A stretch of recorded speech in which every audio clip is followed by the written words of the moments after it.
Assalamualaikum warahmatullahi wabarakatuh. Kembali lagi di channel Asep Wahyu TV. Pada video kali ini kita akan membahas tentang mengapa harus lele. Namun bagi teman-teman yang belum subscribe, silahkan subscribe terlebih dahulu agar selalu update dengan informasi dari kanal ini. Lalu like bila kalian suka dengan video ini, serta share ke teman-teman lainnya agar mereka juga tahu tentang informasi yang kita berikan.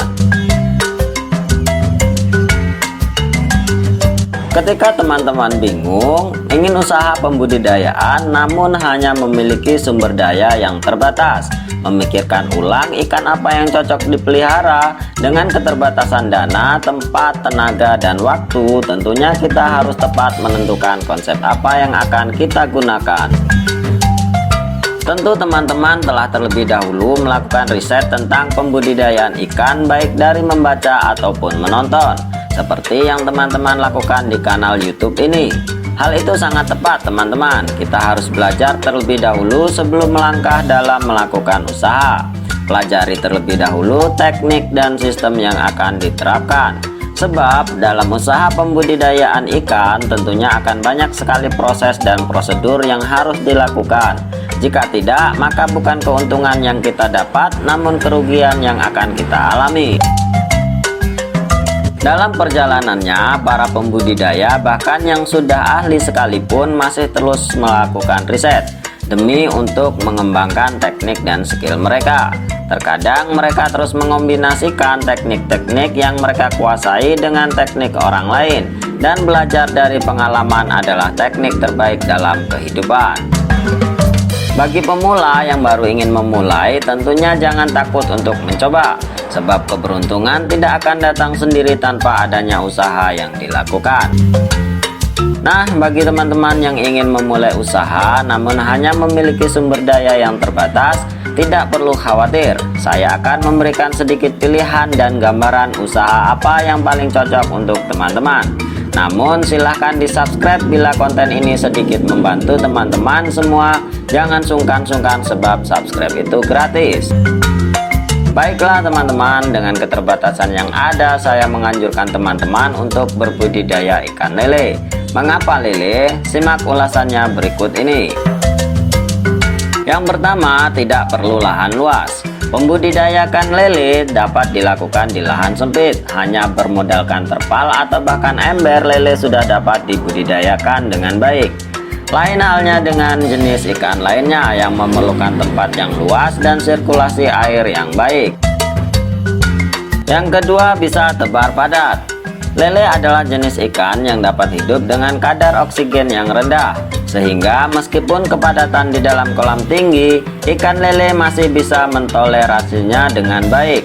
Berbeda dengan ikan lainnya, bila kita melakukan tebar padat, maka kita harus melakukan serangkaian instalasi untuk menambah kadar oksigen di dalam air.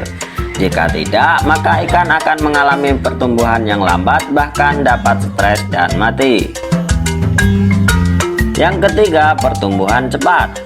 Ini yang sangat diunggulkan dari ikan lele, adalah pertumbuhannya yang sangat cepat bila dibandingkan dengan ikan jenis lainnya. Ikan lele bisa dikembangkan mulai sejak menetas, memerlukan waktu sekitar 4-5 bulan untuk panen. Sedangkan ikan nila sebagai perbandingan memerlukan waktu 8-10 bulan untuk dapat dipanen. Dan bila kita melakukan pembesaran dari ukuran 4-6 cm, maka dalam waktu 2-3 bulan sudah dapat dipanen.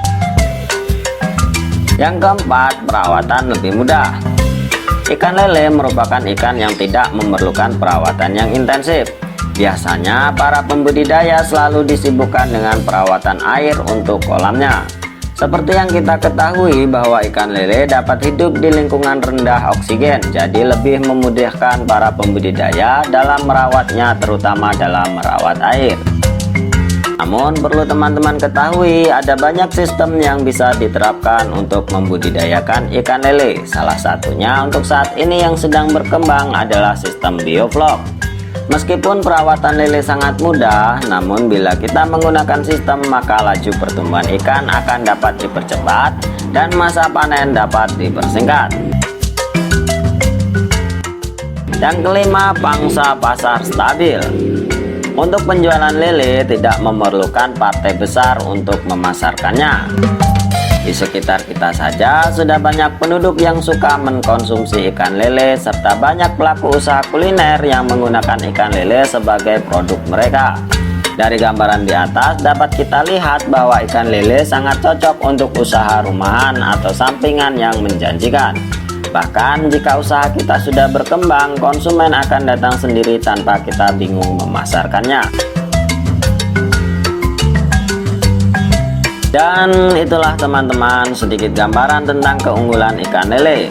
Semoga menjadi referensi bagi teman-teman yang selama ini masih bingung dalam menentukan ikan apa yang akan dipelihara.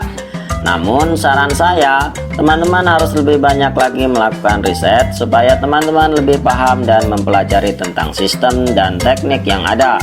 Hal ini bertujuan supaya usaha yang teman-teman lakukan dapat berkembang dan tidak terjadi masalah yang diakibatkan karena kekurangsiapan kita dalam melakukan usaha. Hal ini sangat riskan teman-teman. Sudah banyak pembudidaya yang merugi karena usaha yang mereka lakukan dilakukan dengan asal-asalan tanpa mempelajari teknik dan sistem yang sedang berkembang. Nah, itulah teman-teman pengetahuan tentang beberapa keuntungan berbudidaya ikan lele. Semoga bermanfaat. Jangan lupa subscribe, like, dan share ke teman-teman lainnya supaya mereka juga mengetahui informasi yang kita berikan. Dan bagi teman-teman yang memiliki pengalaman lebih, silahkan komentar di kolom komentar di bawah ini. Terima kasih. Wassalamualaikum warahmatullahi wabarakatuh.